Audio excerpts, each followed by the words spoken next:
right, we're at time, so we'll go ahead and get started. My name is Todd Tomkinson. I'm a senior software engineer at Adobe, and today we're talking about, well, the title of the talk is From Infrastructure to Services, Orchestration at Scale with Salt Proxy Minion. Basically, what I want to do today is talk to you about Salt Proxy Minions and how we've used them in Adobe to help us do a few things. Some of the goals that I want to do today is to show you how, first of all, how Salt can be used as the backplane of your infrastructure.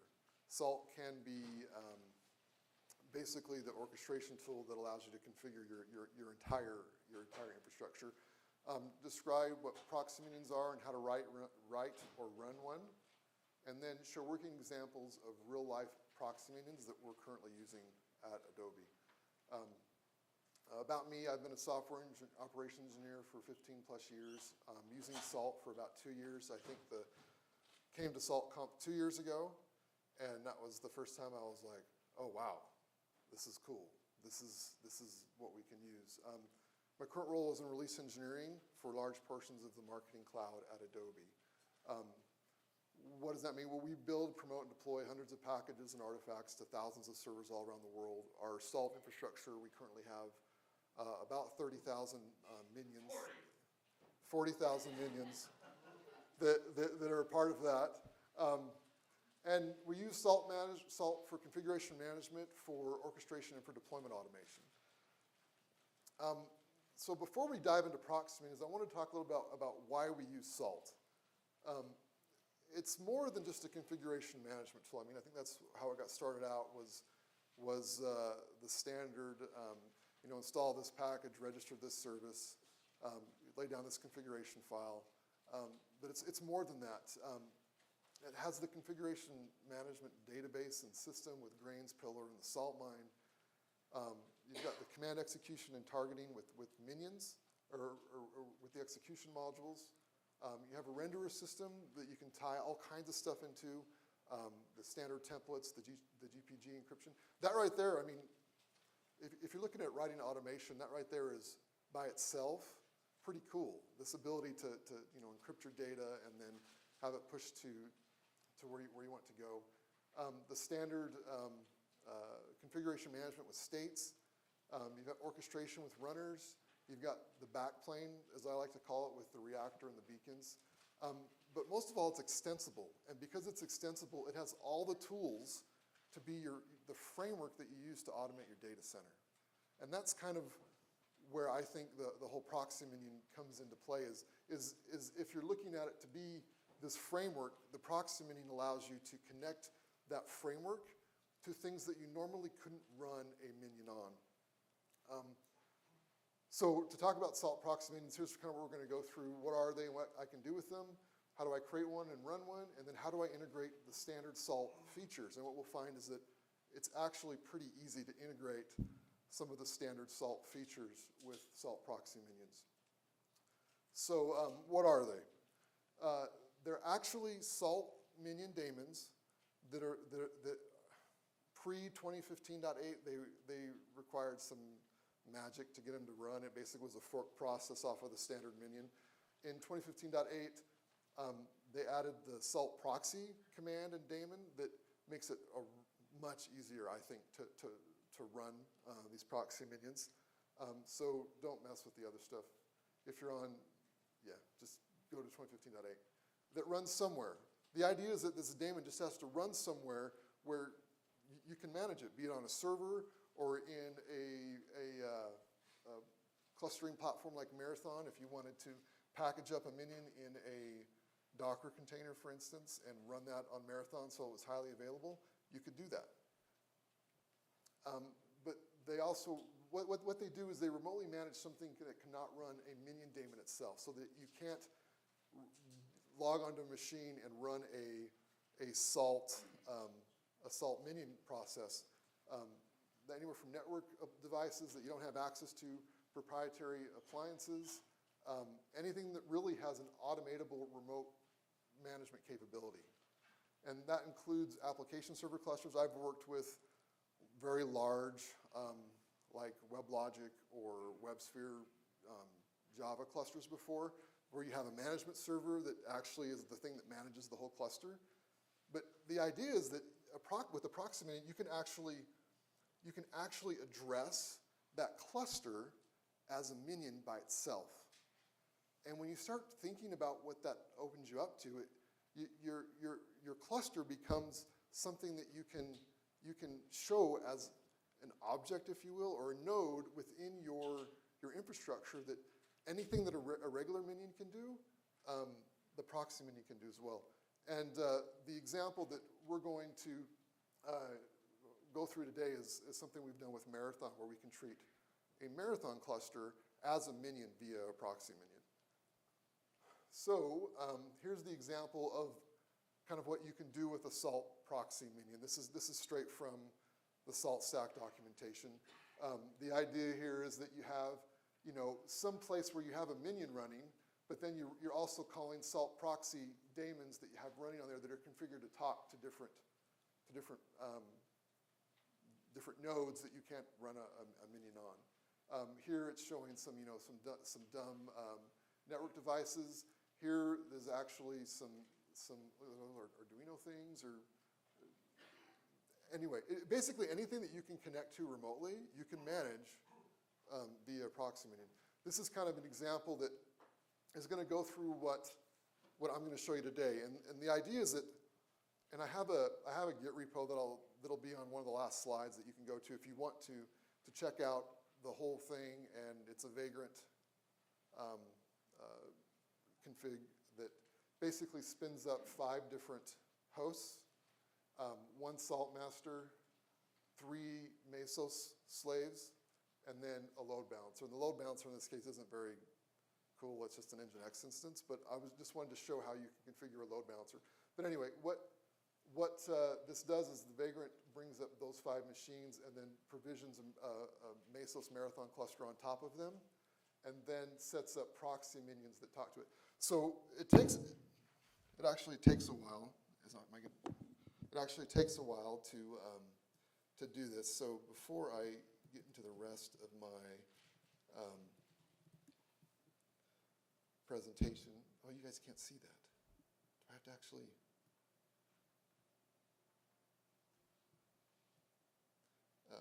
I'm going to come here, and I already did the process of provisioning the Vagrant machines before I came, because it takes a little while. I'm going to do a salt key, see that I have these unaccepted minions. I'm going just to accept them all. I'm going to do make sure everything is responding. Something's still coming up. There we go. So everything's responding. And what I want to do is go ahead and provision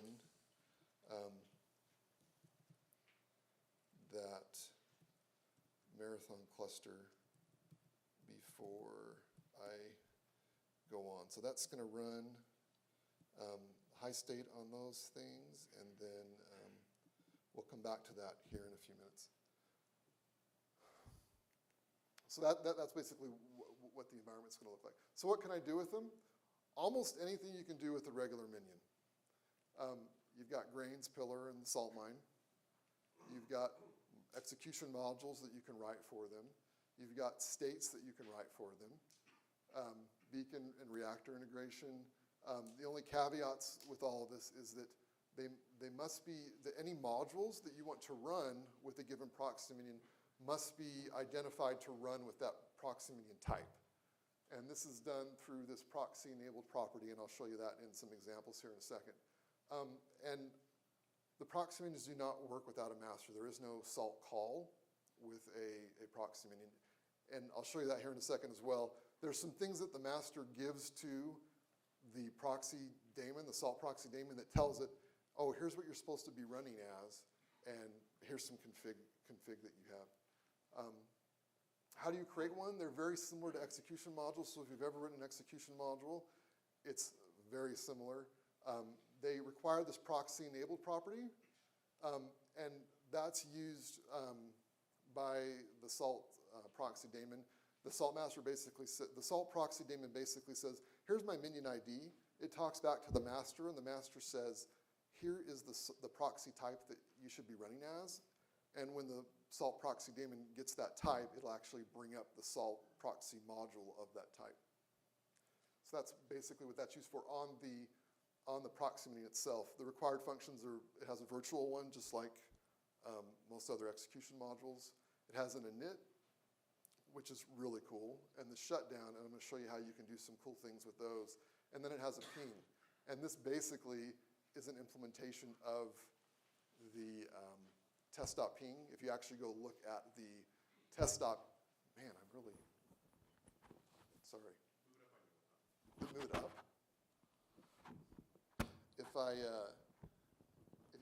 If you actually go look at the test execution module, you'll see that the ping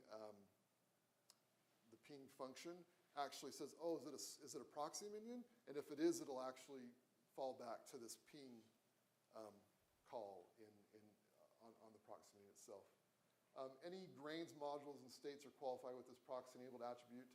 And as an example, we're going to go through something that we contributed last year, toward the end of last year, a marathon.py proxy minion. This is actually in, I think it's in 2015.8, but it's been developed for a while.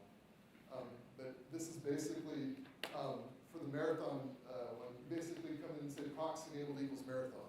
And with the proxy minion, this is basically saying this is the proxy minion that I am. The virtual is just like any other execution module. In this case, there really isn't anything else to do. It's just returning true. Here is an example of an init function. And you can see here, it says perform any needed setup. What you get is this ops dictionary that's sent into the method, and you can pull information out of here. I'll show you in a minute where this ops dictionary comes from, but here, what I'm doing is I'm basically pulling out the base URL for Marathon out of this config and saving that because it uses functions and it's not an actual object. This is just a module level dictionary that I'm shoving some properties into that I can use later. This down here is something where I'm actually spinning up this event receiver, actually connects to the Marathon event stream and triggers events. So it's basically a while equals true, while true loop. I basically am spinning off a separate thread that monitors that and then interacts, triggers events, and I'll show you that here in a second. The ping, this is a pretty simple ping. I'm actually calling, so this is HTTP query, I'm calling with the base Marathon URL, just the ping method in the API, and I'm returning the result. So the ping isn't just, it doesn't have to be, is my proxy minion running? The proxy minion actually is going out and saying, hey, yeah, what I'm supposed to be talking to is actually responding as well. So if the Marathon cluster is down, the ping would respond with an error, and you would know that on the master. Shutdown, you just clean up resources or connections, or you can think about the init and shutdown like if you had to maintain an SSH connection to a given node that you were talking to. You could do some lifecycle management with that. So how do I run one? The Salt Proxy daemon is the way to do it. By default, the daemon uses the standard minion config directories, so etc salt minion or minion.d. But it looks for etc salt proxy versus etc salt minion. It has a single required parameter, that's its proxy ID, and that's what sets the minion ID, that when it connects to the master, it says, I'm this minion. And that's when the master will send back data that says, oh, okay, you're this minion, here's what you need to run. If you're only going to run one proxy minion on a given machine, it's fine to use etc salt proxy, but in our infrastructure, what we tend to do is say, oh, okay, this machine, or this set of machines, we're going to use to run multiple proxy minions. So we actually specify a dedicated config directory. If we want to look at some examples of this, here's a systemd service file. It's actually a templated one, so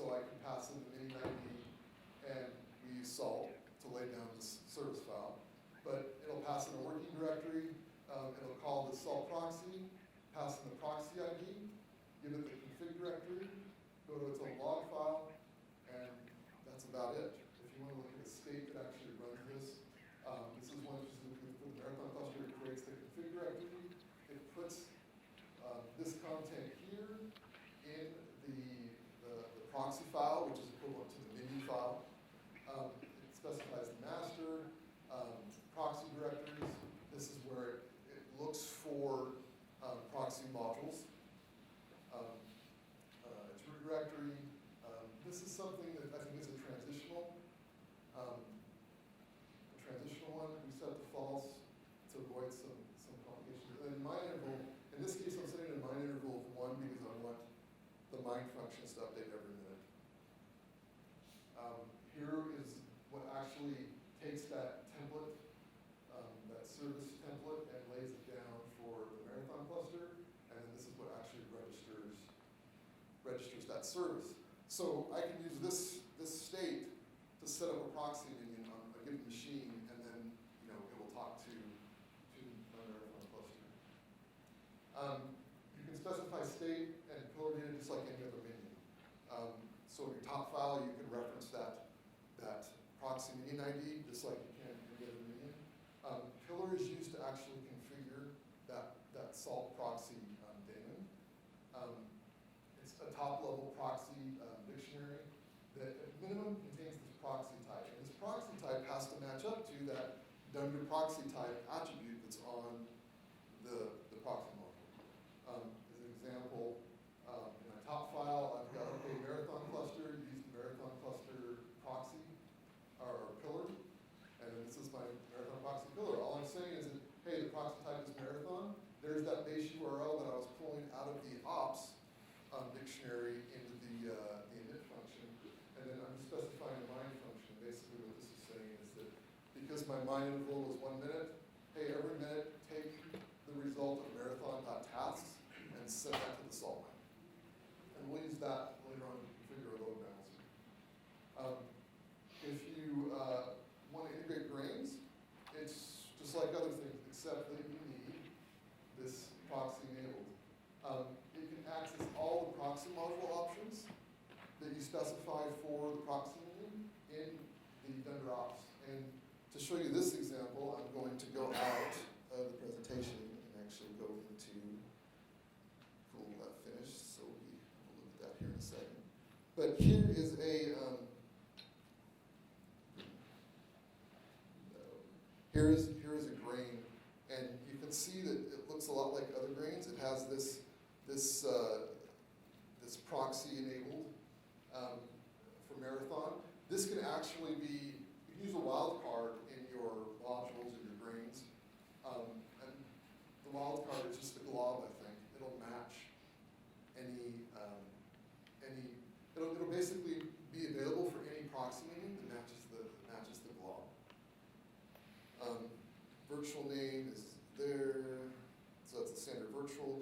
I kind of override some of the default kernel OS family, but then you can see here for this custom grain I'm using for Marathon, it's actually making a query and it's going out to the Marathon info URL, and it basically is returning all of that and saving that as a grain. If we look at execution modules, it's basically the same thing, right? Like you need the proxy enabled, you have all the module options in ops proxy, and the example for this is again very, very similar.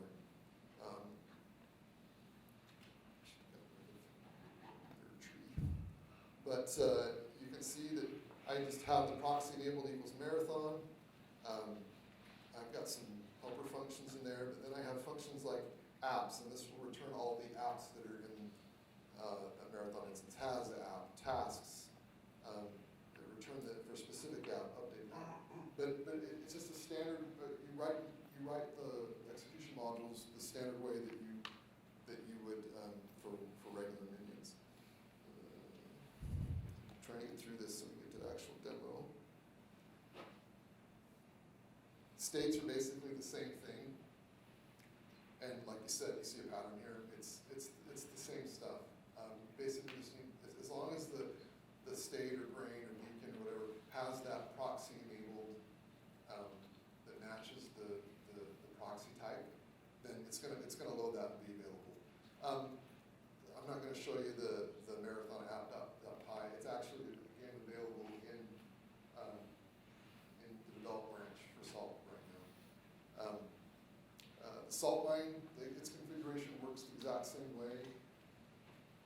this is just bringing in the, this is showing what I showed before, these mine functions. This is just a function that's on an execution module that it's going to call. And it's pretty easy. Beacons in the reactor. Beacons work the same way, but kind of what I wanted to show with this is that because you have this init and shutdown method, you can do some things that you can't do with regular beacons, right? The beacons run on a schedule. And I just did something a little here. Did things in the demo a little bit differently than you would a normal beacon, but it works exactly the same way that beacons work. And then you can have the reactor configuration for the load notes. I'll go through and show you. So again, here's the init function for the proxy minion, where I am going to spin up the separate thread that starts monitoring that. Shutdown. This is the reactor config on the Salt master. So whenever it sees this event type come through, it's going to run this reactor state. And this is that reactor. It just basically is going to go to lb.dev.saltstack.net and run a high state on load balancer to basically configure it so that it points to the right, to the back end. Okay, so let me show you a demo and get into the on the command line a little bit.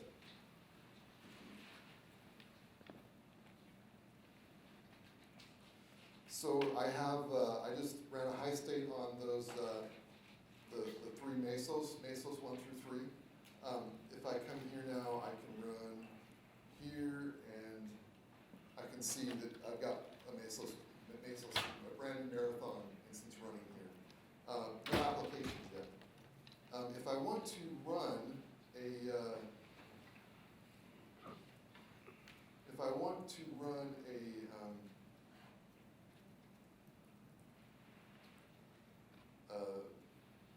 a high state on the Salt master, this is where my proxy minions are running, and you can see here that I have the Marathon cluster. This is what I was showing you before. These are the states that are basically laying down the proxy configs, or the configs for the proxy minions. Now if I do a Salt key again, I can see that I've got 2 more unaccepted minions. If I accept those 2, and then do a ping again, they're not up and running yet. But you can see I have a Marathon cluster and Chronos cluster that are both returning true now. If I go to the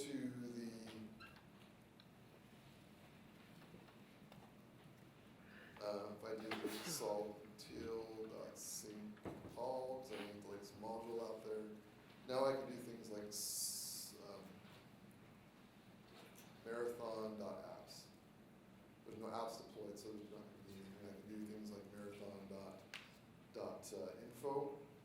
And this will show me all of the, basically what's returned from the info endpoint of the Marathon API. If I go and do now a state.highstate,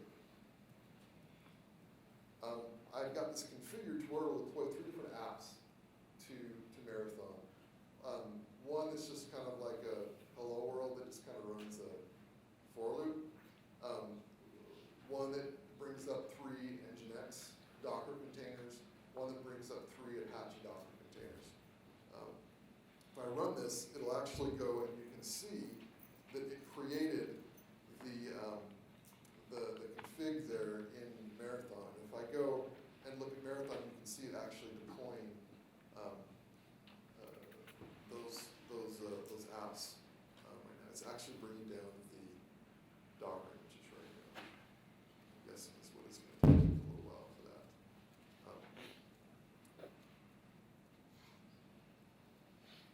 One of the things that I configured, this lb.dev.saltstack.net, that actually I didn't run the high state on that guy yet.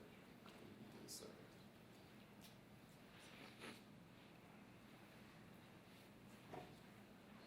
That's taking a while to load. I can show you what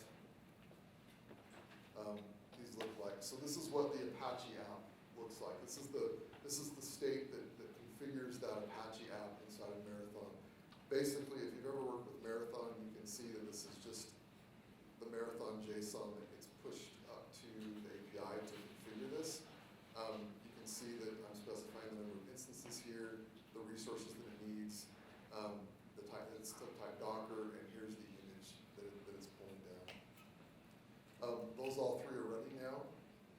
If I were to go and change this from one instance or 3 instances to 1, and then run a high state again, we're going to see it didn't touch the hello or Nginx apps, but it went ahead and spun down. The Apache went from 3 to 1.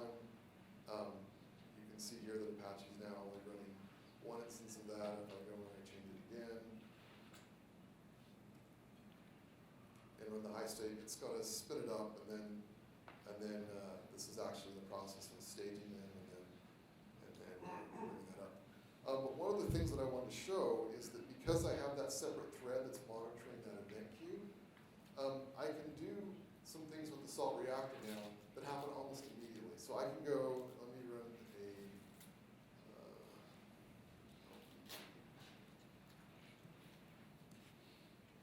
this is basically going to install Nginx on this LB node and then configure it using Salt mine data. It's going to configure the back end, what this Nginx is proxying to. It's going to configure the endpoints that it's proxying back to. So if I go to this guy, this one, this is just the standard one, but I have a virtual host set up that's just Apache in here. If I were to actually look at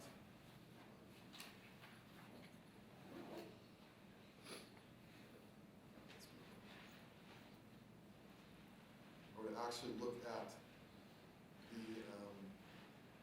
headers that were coming back, I've got it set to send you the backend server that it's going to. So there it's on IP.12.31.106. If I do it again, it's on 31.068.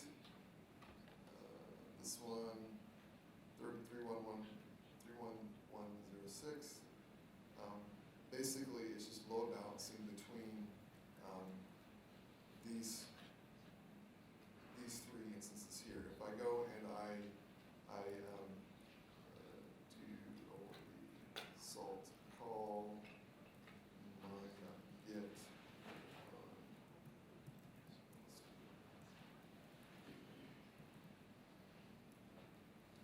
so this is actually pulling the data from the salt mine. You can see here that it has all the data that I would need in order to configure anything that was wanted to know where these things running in Marathon were located. If I now go and change that to 1 and do a high state again on the Marathon cluster, it's going to change this from 3 to 1, and then you can see here in Marathon it went down to 1. If I run the salt mine again, it only has the 1 Apache instance here, and then if I go to here, it should be the same backend every single time I run this. So 31.1.06 on .12. So that just kind of shows a very simple, admittedly contrived example. I'm not showing what we're actually doing, but this is an example that kind of shows what you can do with the proxy minions, right? It shows how you can integrate the proxy minions, and now I can address that Marathon cluster as its own entity into the stage. I don't have to worry about, oh, it's running on this box, but no, it's just here, and I can put a load balancer in front of the Marathon servers themselves and address them as that, and it just allows you to, when you start thinking about event-driven infrastructure and respond to changes in the infrastructure. It allows you to integrate things that potentially you weren't going into before. So going back to the presentation.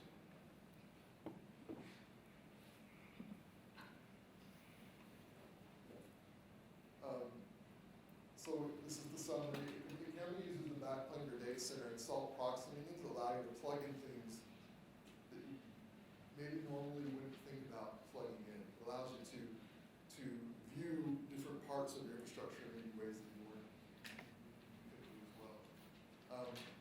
Also, they're pretty easy to write. I mean, if you've written an execution module, a proxy module is really easy to write. The hardest part is just figuring out the API of whatever you're talking to.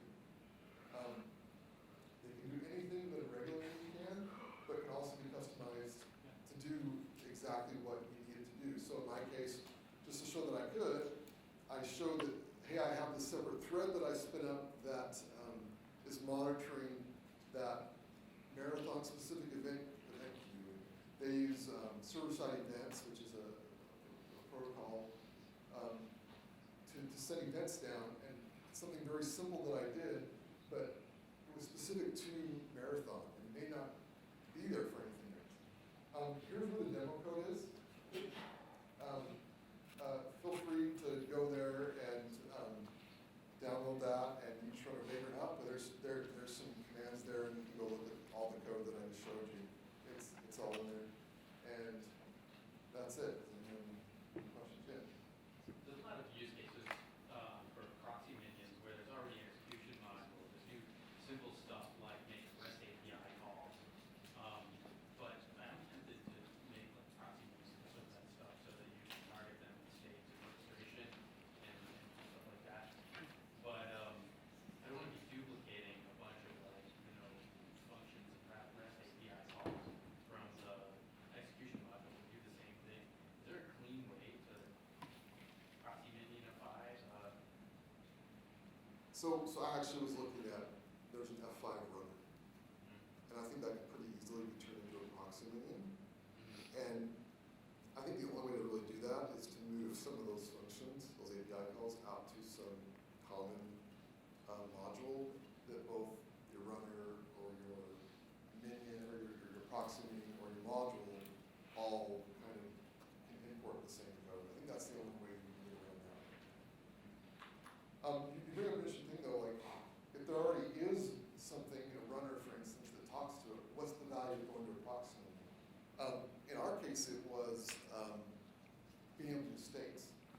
So we have apps that we're deploying to Marathon that need to be configured in a certain way, and what we were able to do is we were able to write states that are generic, that we can use the same state for any environment, and then use pillar data to plug in, oh, here's the specific Docker image that you need to use in this environment.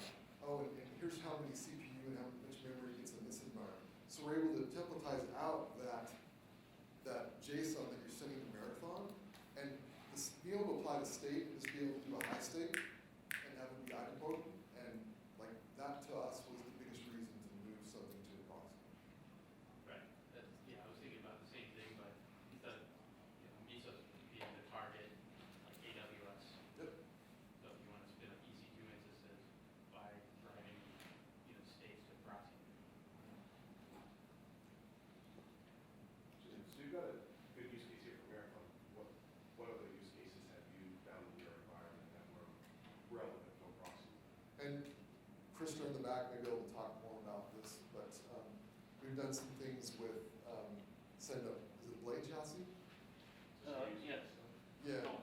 Yeah, come on, there's, So we commissioned Salt to build some nonprofit minions for us. They built one for. So they built some proxy minions for us, and they're all in the open, so you can go use them. We build one for Dell chassis. It works for, we've tested on FX2s and M1000s. Stand up a chassis, the switches, the blades, all the networking, IPMI, usernames, passwords, all that kind of stuff. We just finished work on one for Nexus switches. So we're managing credentials, user accounts, SNMP strings, that kind of stuff on the switches. That would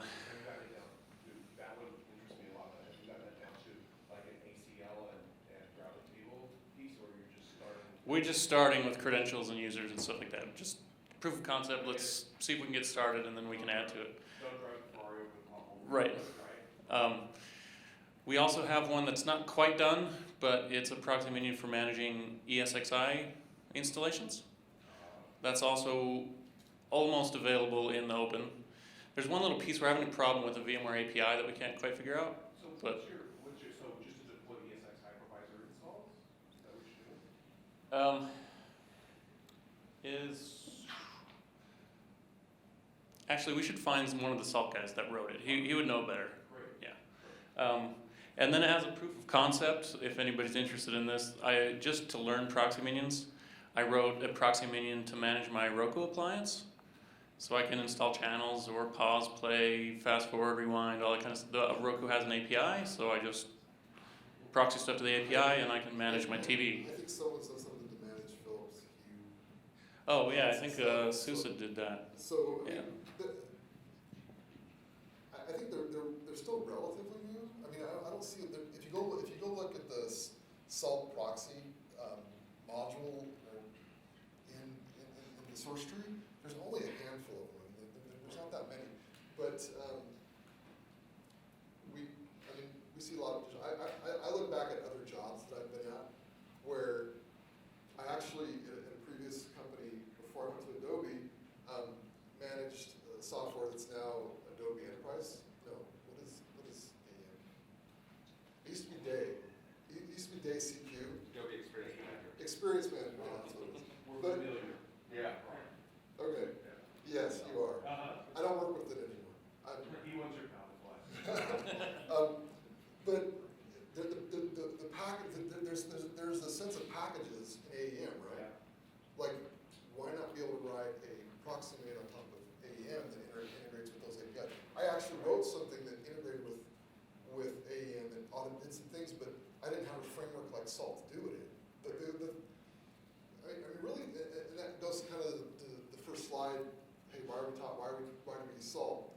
Is that Salt provides this really rich framework you can write your automation. And where we used to just go off and write some one-off script, well, if you can do it inside of Salt, do it inside of Salt now. Because it provides you get all this extra stuff for free. Right. If talk a little bit about the F5, right? That could be one that I was going to ask if you use Nginx or right? But I kind of answered. So the F5 is an unwieldy kind of interesting device. So if anybody's interested in the FX2 M1000 Dell chassis stuff or any of those others, come by the sprint tonight. We'll have some of the Salt engineers and we can talk to you about how they work. So. Any other questions? All right.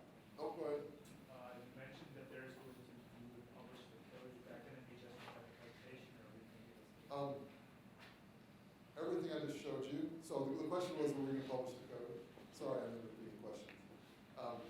But all of the code in the whole Vagrant environment that I set up is available right here. So you literally can do a git clone of that guy, run Vagrant up. There's a couple of Vagrant plugins that you need installed for everything to work right, that like manages your host file to talk to different things, which is why I could go to a SaltStack.net. There is no host that I went to. It just is local stuff that I picked.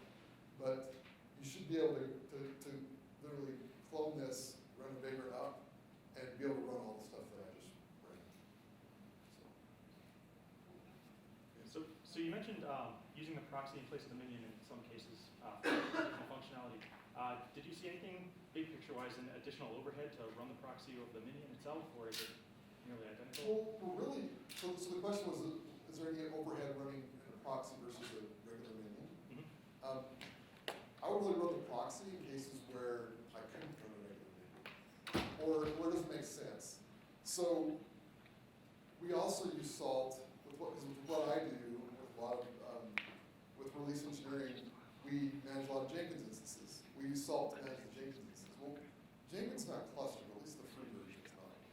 So, like, I could write a proxy minion that runs on the same box that Jenkins runs on, that just talks to the API, or I could just use Jenkins module and Jenkins states that run on the same box and just tie it to, hey, this Jenkins is tied to this one minion. And that's what we do. I mean, there's not a point in writing, just because it has an API doesn't necessarily mean you want to run a whole proxy minion for it. But in cases like this where with Marathon, it's a cluster you're worried about. And being able to treat that cluster as a minion, especially with the states again, is really cool. We had some engineering groups that were trying to figure out what tool do we use to automatically format this JSON and plug in the values from all the stuff. And I'm sitting here going, this is what got me on the whole thing, is they were like talking about doing this and writing these frameworks. I'm like, guys, why don't we just do this in Salt and just use a proxy minion? And then like your pillar data is integrated with the environment pillar data, and like you manage your states and your formula exactly the same way as you manage all the other formulas. So yeah, I think it's a choice of which, it's not so much a performance trade-off, it's more of a which one makes sense, a regular minion or a proxy minion. Also, just to comment on that, for the Dell chassis stuff, we run dozens of proxy minions on just a relatively small VM to manage all of our dozens and dozens of chassis, and it worked fine. It doesn't seem to. I think we have low hundreds proxy minions running just on a single VM, and it seems to run fine. Yeah. So I think the point was that we have on some cases many hundreds of proxy minions running on the same host, and we've seen that too. I mean, there's not a lot of overhead to doing it. It really is if you have any remote calls that are blocking or that take. I mean, since you're interacting with something remotely, there's not a whole lot of processing that's happening on the box that's hosting the proxy. Any other questions? Actually, Yeah. I have one more. It might be a question for the Salt guys themselves, but can you get one proxy minion to control multiple devices? Like if you want two things to be identical. You can have a proxy minion per device. You can do Has to, proxy. like if I wanted like a network switch and a cold switch. Like